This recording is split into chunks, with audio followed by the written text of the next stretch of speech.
Last month, everything changed for me. I was 45, recently laid off from my job as an IT manager. My son cut off my online account access after a fight about his college tuition. I was left feeling lost and isolated. My neighborhood once bustled with life, but now it felt like a ghost town. I often sat alone on my porch, watching the trees cast long shadows, every day blurred into the next. I hoped a neighbor might wave or stop by, but they stayed inside, avoiding the world. I felt invisible. I couldn't shake the feeling that my life was slipping away. One evening I noticed a strange flickering light from my neighbor's window.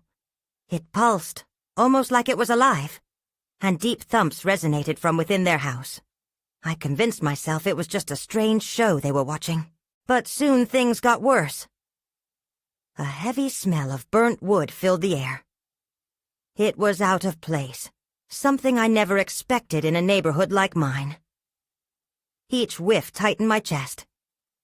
Then I found cryptic notes in my mailbox. The handwriting looked childish, but I couldn't make sense of the scrawls.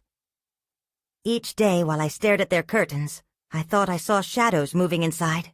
The curiosity consumed me, but so did fear. Was I simply paranoid? My son's decision to cut off my access had shaken me more than I realized. Something felt off, and I couldn't ignore it. Should I reach out? But what would I say? Did they know about my struggles? Did they care? I often sat on that porch, reminding myself to breathe. The shadows seemed to watch me back. They felt almost alive. I wasn't sure what was real anymore. Maybe they were just shadows cast by the dying light. Or maybe there was more lurking there. Then one late evening I saw my son drive by. He hadn't responded in weeks and I wished he would stop. But he just passed by, his face blank. Suddenly I noticed the neighbor's window again. Something moved quickly inside, and I leaned closer, trying to see better. That's when I spotted a figure standing still, staring right at me. I felt my heart racing, and fear washed over me. I wanted to call out, but the words wouldn't come. Then I heard a soft whisper from inside their house. It twisted in my gut, sending a chill through me. My instinct screamed at me to go inside. I felt trapped on my porch. I didn't know what to do. Maybe I should have trusted my gut. Was I really seeing shadows or just my mind playing tricks on me? I took a step back, unsure. Was something sinister happening next door? I had no answers and even less comfort. The night wrapped around me, heavy with unasked questions. What was real? What was not? And why couldn't I shake the feeling I was being drawn into something dark? The next morning I woke up feeling groggy. I hadn't slept well, haunted by that figure in my neighbor's window. I decided I needed to clear my head. A walk might do me some good. I hadn't ventured far in weeks, but today felt different. Today, I wanted answers. As I stepped outside, the air was thick with uncertainty. The street felt eerily quiet, a repetitive silence punctuated only by a distant dog barking. I walked toward the house next door, my heart pounding with each step. I was nervous but pushed through it. I didn't want to feel this way anymore. When I reached their front door, I hesitated. What would I even say? As if my footsteps had triggered an internal alarm, the curtains shifted slightly. I swore I saw a dark shape move behind them. My mind raced. Maybe it was just my imagination.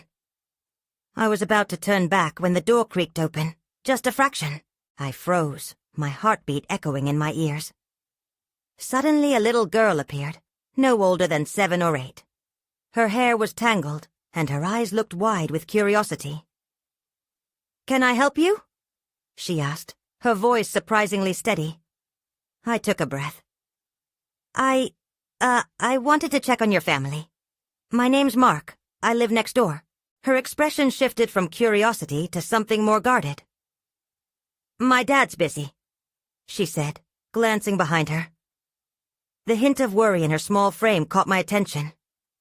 Maybe something truly was off next door. "Is everything okay?" I asked, my tone dipping into concern.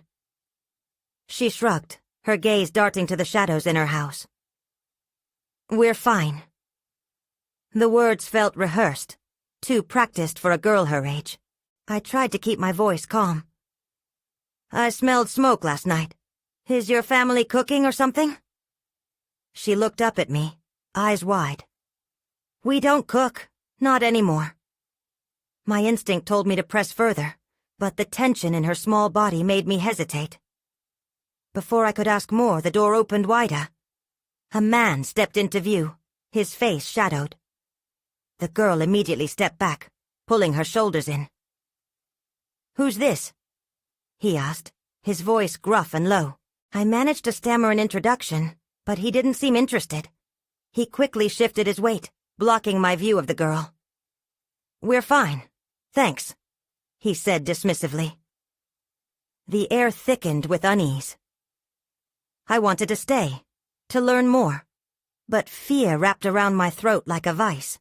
I turned on my heel and walked away, the man's gaze boring into my back.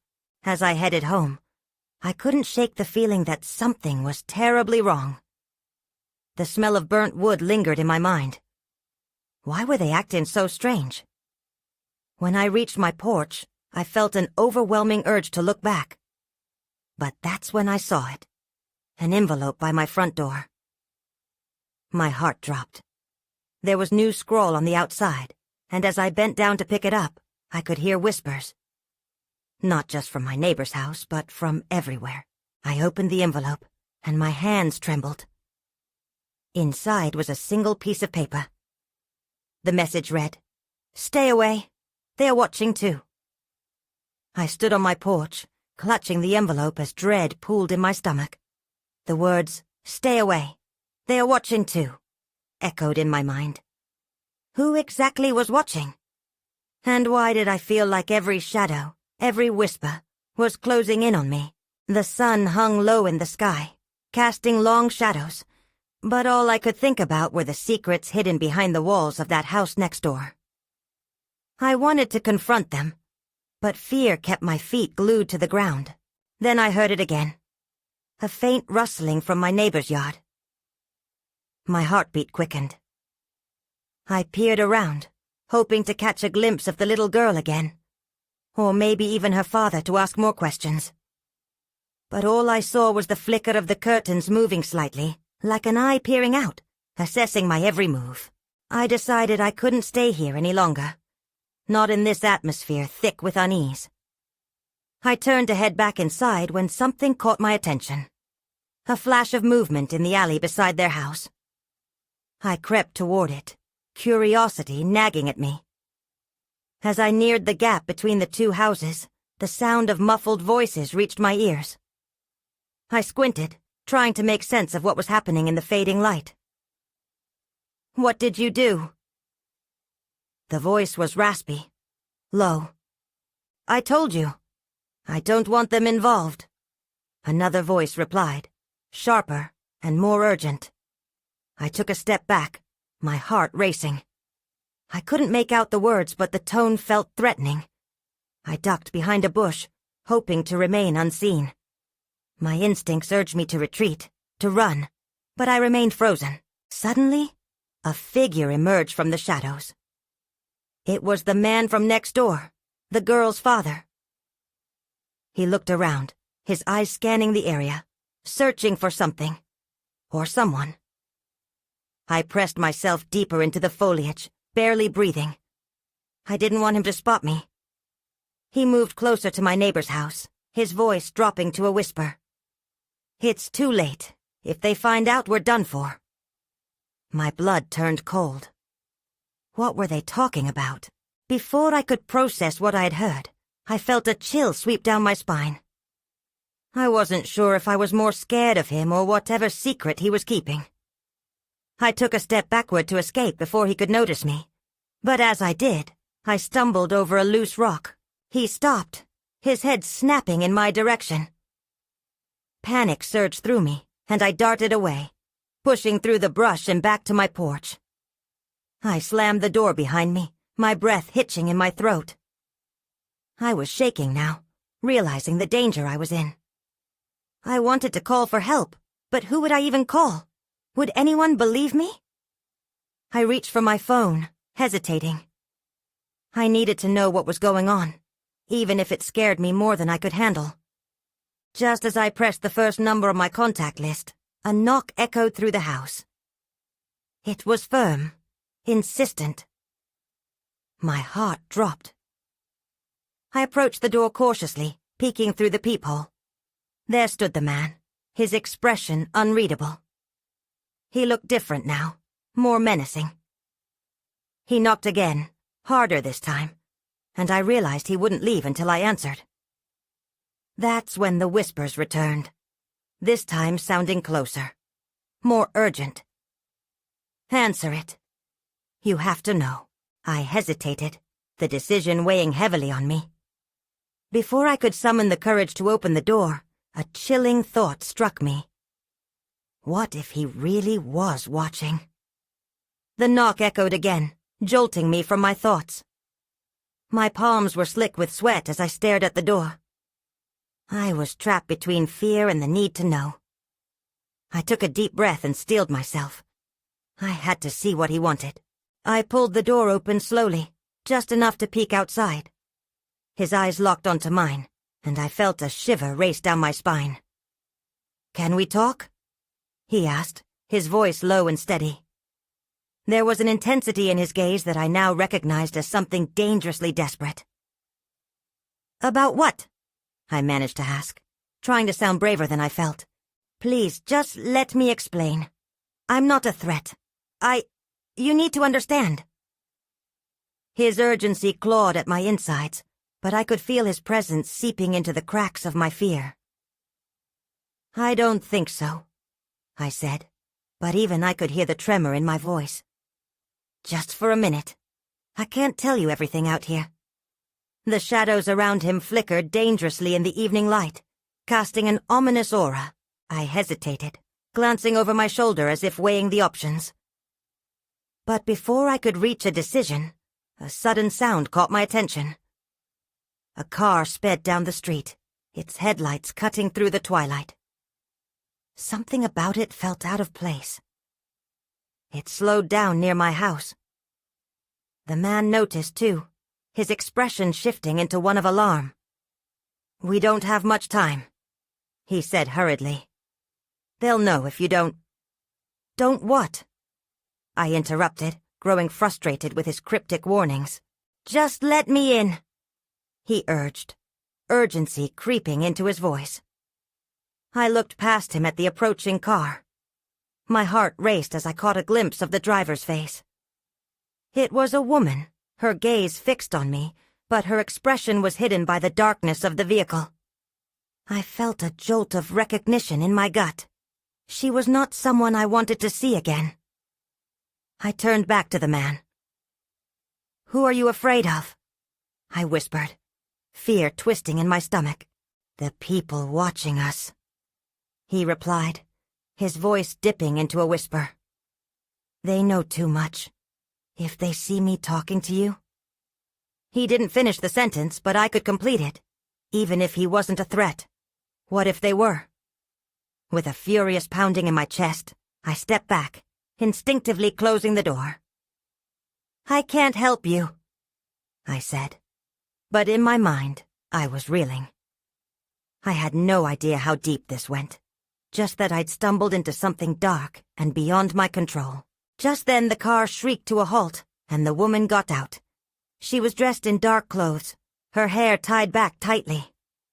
As she stepped closer, I felt a pulse of fear. She was looking right at me, and the man beside me tensed.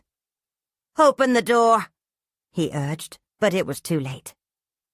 I was already backing away from the threshold, my heart pounding in my ears. That's when I saw it. A flash of something metallic glinted in her hand, something that looked like a weapon. I gasped, adrenaline shooting through me. The man's hands moved to the door, trying to push it back open, but I was quicker. I slammed it shut and locked it fast. I pressed my back against it, breathing hard. What had I gotten into? My heart raced as I realized I might not be safe in my own home anymore. My heart thudded painfully against my ribs, and I strained to hear any sound from outside. I was locked inside my house with only the flickering light of the overhead bulb to keep me company. The man, whoever he was still outside, and I could feel the tension crackling in the air. I turned my attention to the door, half expecting it to burst open, or for the man to start banging on it. Instead, there was only silence. I pressed my ear to the wood, straining to catch any sound. Nothing. My mind raced with thoughts of what would happen next. If that woman was out there too, I was in deeper trouble than I'd imagined. Suddenly, I jumped at a loud bang against the back of the house. It sounded like something heavy hitting the wall. I spun around, heart racing again. Was she trying to get in through another way? I cursed under my breath, fighting the urge to run. Think. I whispered to myself. I grabbed my phone from the table and was about to dial 911 when I caught a glimpse of movement through the curtain of the living room window. I froze. The man was now pacing in front of my front door, glancing nervously over his shoulder. I could see his eyes darting toward the driveway where the woman had parked her car. She hadn't moved since getting out. What was she waiting for? Just then, the man caught sight of me through the window. His face contorted with desperation as he mouthed, "Please, let me in." I wanted to scream at him to go away, to leave me out of whatever this was, but something in his expression stirred a flicker of concern. Then, the doorbell rang. I jumped, the sound echoing in the silence. My blood ran cold. "Open up!" the woman shouted, her voice sharp and demanding. "You're in danger. You need to come with me." I couldn't process everything fast enough. My instinct screamed to stay hidden, yet her words ignited a sense of urgency. Who was she, really? The shadows around me seemed to thicken, entangling my thoughts. "Stop!" the man shouted at her. "You can't take her!" I felt my throat tighten. The chaos was overwhelming, and I was being pulled in two directions. I took a step back, heart hammering in my chest. I had to act fast. If I opened the door for either one of them, would I be sealing my own fate? "Who sent you?" I called out, my voice trembling. "Why are you doing this?" The woman replied, "I'm trying to protect you. Please trust me," the man added. "I know it looks bad, but you have to believe me. They're coming for you." I glanced at the living room window again. The woman stood with a determined posture, while the man was practically vibrating with tension. Before I could catch my breath, the back door rattled again, this time more violently. My heart dropped. Then everything went dark. The power had gone out. I was plunged into complete silence except for my own breathing and the pounding of my heartbeat. Panic surged through me. Alone and without light, I was left with only the unknown as my companion. "Stay calm," I whispered to myself, trying to remember that I wasn't entirely helpless. I needed to think. Whatever was happening out there had just escalated, and now I was without any form of warning. I needed to find a way to understand what was really at stake before it was too late. I stood in the suffocating darkness, my breath echoing in the stillness. The shadows felt alive, creeping closer with each heartbeat. I couldn't stand still, not now. My phone flickered to life, the screen illuminating just enough to show me the time, 9:43 p.m. I cursed under my breath. I needed to do something. With a quick flick of my finger, I brought up the flashlight app. The weak beam stabbed into the dark, revealing the outlines of my living room furniture. I could see the front door clearly, and the back door was just behind me. I shivered, realizing that I had to choose where to go next. I needed a plan. I crept toward the front window, squinting through the still-closed curtains. The man was still outside, pacing with agitation. I strained to hear, but caught nothing over the pounding of blood in my ears. Then, without warning, the sound of shattering glass filled the air, definitively from the back. My stomach lurched. Had she broken in? I couldn't stay here. I needed to make a choice. I slipped away from the front window and tiptoed to the hallway. The downstairs bathroom had a small window, but my heart sank as I remembered my mother's old gardening tools were cluttered outside. If I climbed out, would I be trapped or exposed? I could still hear the man's muffled voice through the front door. "You don't understand. Let me in, please." His tone was frantic, and that indicated something serious was at stake. But could I trust him? Another crash from the back echoed in the silence, louder this time. I felt a surge of adrenaline override my fears. Without weighing my options any further, I made my decision. I dashed toward the bathroom, grabbing a nearby heavy flashlight in case I needed it as a weapon. I wedged myself through the bathroom window, shoving my legs out first. The cool night air hit my skin as I landed on the ground with a thud. There was no time to think. I darted around to the side of the house, staying low. I paused to catch my breath, sweating under the weight of uncertainty. There was chaos not far away, but I couldn't distinguish if it was coming from inside or outside. Just then, I froze.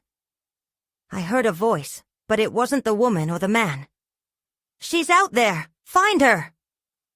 It was erratic, urgent. My heart dropped as the realization hit me hard. This wasn't just about the two of them. No, this was bigger. I turned towards the driveway, scanning for the woman's car. It was still parked, just meters away. Before I could make sense of my next move, headlights of another vehicle flared to life at the end of the street. Someone was pulling up. I ducked low, my instinct screaming at me to hide. The voice echoed again in my mind. They were looking for me. How many were there? Who were they? Then a figure exited the car, and I squinted to see. As the light caught their face, recognition blared within me like an alarm. Someone I once knew. An old friend turned adversary. My breath caught in my throat. Had I just stepped from one danger into another? The night was growing darker, but my trouble was just beginning. I crouched behind the bushes, my heart racing. The familiar face was miles away from the girl I used to know. Max had always been the easygoing one. Determined now, his face twisted with intensity. A new energy surged through him. I had to focus. Max moved closer to the house, and my breath hitched in my throat. I knew he wasn't here for a friendly chat. He scanned the area, holding what looked like a walkie-talkie. His voice rang out, sharper and more commanding than I remembered. "Where is she?" I cursed softly. I had to get moving. The more attention I drew, the worse it would get. But where could I go? The chaos behind was still raging, and I couldn't risk being trapped in the street. I had to get to the car. My mind raced as I calculated my options. If I could reach my mother's vehicle without being spotted, I might have a chance. But as I peeked around the foliage, I saw movement in the rearview mirror. A shadow loomed closer.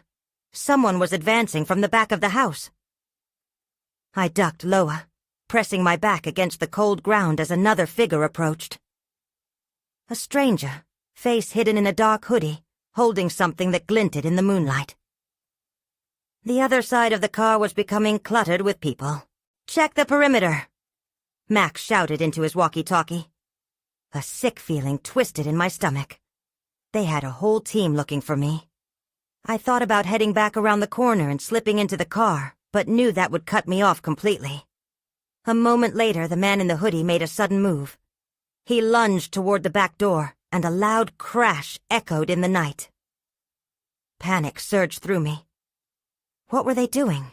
I had to decide rapidly. In a flash of instinct, I rolled out from my hiding spot and made a break for the driveway. My heart pounded as I sprinted for the car, willing my legs to move faster. The headlights illuminated the street, blinding me momentarily. I could hear shouting now, and not just from Max. Others were responding to the commotion. It was a mad scramble now. I reached the driver's door and yanked it open, adrenaline pushing me forward. I didn't even have the keys. I cursed loudly, feeling helpless. And then, something caught my eye in the back seat. That's when I saw it. A small backpack, tucked partially under the seat. I knew that backpack. It contained things I had left long ago. Pieces of my old life. But the important thing? It also had spare keys, hidden for emergencies. My hands shook as I pulled the bag out, another shout piercing the air. I fumbled for the keys, praying they were there. Then I heard Max's voice grow closer with each shout, urgency thrumming in his tone. And in that moment, I realized there was no going back. I had to fight. I had to escape. The night was alive with chaos, and I was at the center of it all. I found the keys, and a wave of relief washed over me. But it was short-lived. The sound of footsteps echoed closer, and panic surged back. I fumbled with the keys, my fingers feeling like lead as I struggled to find the right one. "Where are you?" Max shouted again, more urgently this time. I bit my lip to quiet my breathing. I couldn't let him find me. I glanced over my shoulder, and the shadows seemed to press in from all sides, almost alive, all watching me. Finally, I felt the sharp edges of the key against my palm. I pressed it into the ignition, praying it would turn. My heart raced while my mind screamed that I was running out of time. The engine coughed, then roared to life. I quickly looked up, scanning the area to see if anyone had noticed. Then everything went still. For a heartbeat, I felt like I was the only person left in the world, trapped in my own bubble of sound. But then shouts broke through the silence, and I knew I couldn't stay. I threw it into reverse and glanced in the mirrors. I had to be careful. The chaos around the house was only getting worse. I could see a few figures moving fast, and I was sure one of them was aiming right for me. I stomped on the accelerator, and the tires screeched against the gravel. Fear sent a jolt through me as I swerved out of the driveway and onto the street. I glanced in the rearview mirror, my breath hitching. Max was sprinting now, his figure growing smaller but still determined. Just as I was starting to feel a glimmer of hope, a flash of blue lights lit up behind me. My stomach dropped. I hadn't even thought about the cops. Were they here for me, or part of whatever was happening? Either way, I couldn't stop. I had to keep going. I swerved around a corner and drove deeper into the darkness, the night swallowing me whole. My thoughts raced alongside the car. What had I gotten myself into? Where was I supposed to go? After a few frantic turns, I spotted an old convenience store. It looked abandoned, but it was my only option. I pulled in and parked behind the building, hoping to stay hidden. I switched off the engine and took a deep breath, trying to collect my thoughts. But then, I heard it. A faint tapping sound coming from the back of the building. My heart dropped again. I wasn't alone. Fear washed over me. "Is anyone there?" I called out, my voice shaking. The tapping stopped. Silence enveloped me, thick and heavy. I strained to hear anything, and then I noticed a figure stepping out of the shadows. My heart raced. Who was this?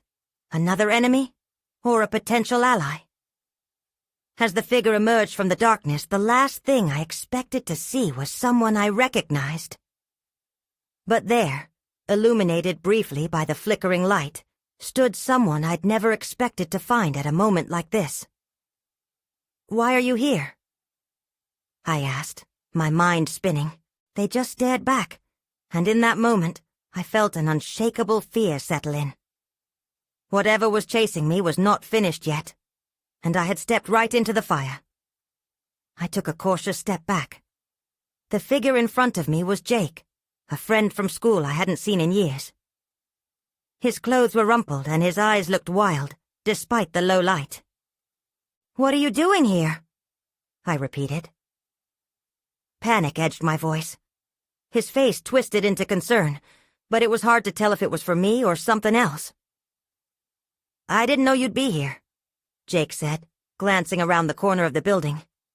"I thought—" He stopped, eyes wide. "What's going on? You look like you've seen a ghost." I hesitated. You could say that. I'm being chased.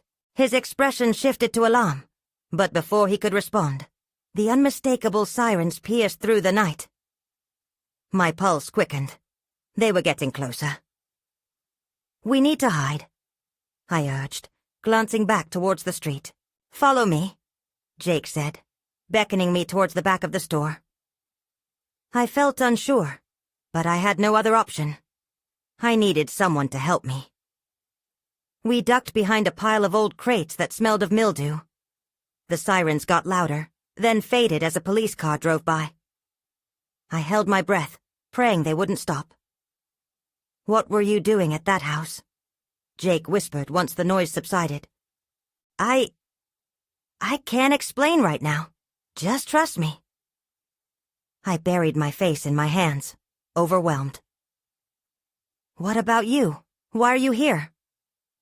"I was just passing through, but I saw something weird in the area," he replied, looking uneasy. "I thought I'd check it out, but then I heard the shouting and that thing." His voice trembled. My heart raced. "What thing?" Jake leaned in closer, lowering his voice.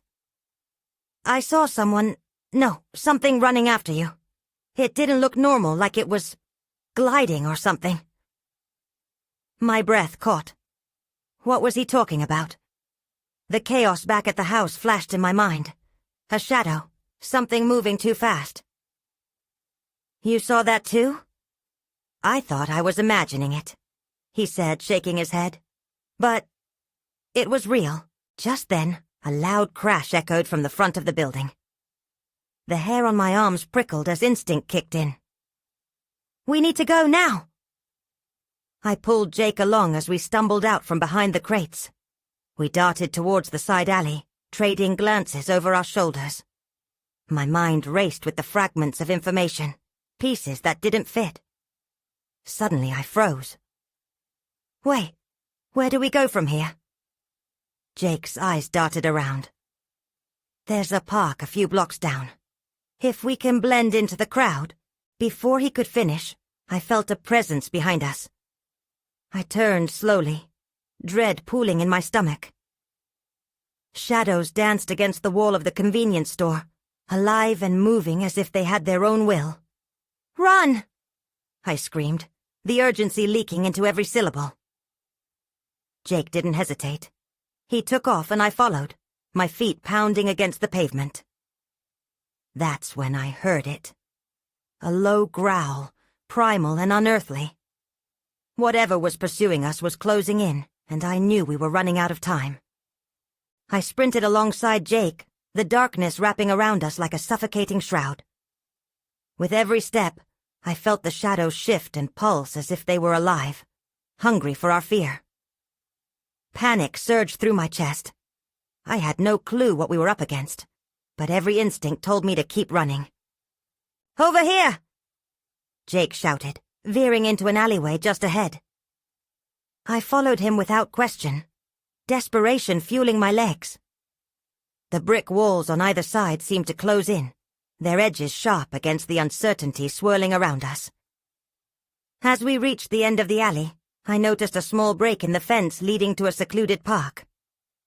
"This way," I urged, and we ducked through the gap, stumbling into an overgrown thicket. The sounds of our pursuers echoed behind us. Frantic feet pounding the pavement, accompanied by whispers that felt like icy fingers creeping up my spine. I glanced back and froze. Shadows slithered across the ground.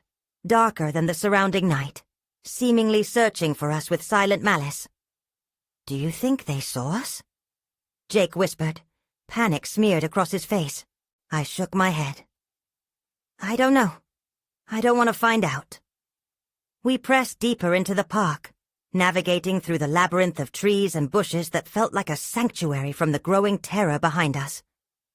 The park was eerily silent aside from our ragged breaths. The faint glow of streetlights flickered in the distance, but we were swallowed by the darkness here. "What are we even running from?" Jake asked, eyes wide with confusion. "I don't know," I replied, still feeling helpless. The evening echoed with a quiet that seemed too thick, too oppressive. "But whatever it is, it's not just the man or the woman I saw before. It's something else." There was a moment of pondering, one that felt nearly tangible, wrapping itself around us. The question hung in the air. Was it supernatural? Was it real? I hesitated to voice the thoughts swirling in my mind. "Are we gonna be okay?" Jake finally breathed, vulnerability cracking through his bravado. There was a terrifying uncertainty in those words. I felt it too. As we turned to catch our bearings, a flicker of movement in the underbrush made me stop in my tracks. Shadows darted behind a tree. My heart raced. "We should keep moving." Before Jake could respond, a distant shout broke through the silence. "They went this way. Keep looking." Terror twisted in my gut. I glanced back to see the shadows from the alley converging, moving with unnerving speed. I locked eyes with Jake, fear anchoring us in place for a moment. "This way." I tugged at his arm, dragging him along the narrow path ahead. Just as we made it to the edge of the park, an unsettling quiet enveloped us. I turned around and squinted into the dark, waiting with bated breath for any sign of pursuit. But there was nothing but stillness. The streetlights ahead seemed like tantalizing beacons, yet I hesitated. I didn't want to believe we had evaded whatever was hunting us, but the knot in my stomach told me the danger was far from over. "We can't stay out here," I said quietly. "Let's get to those lights. We can figure this out there."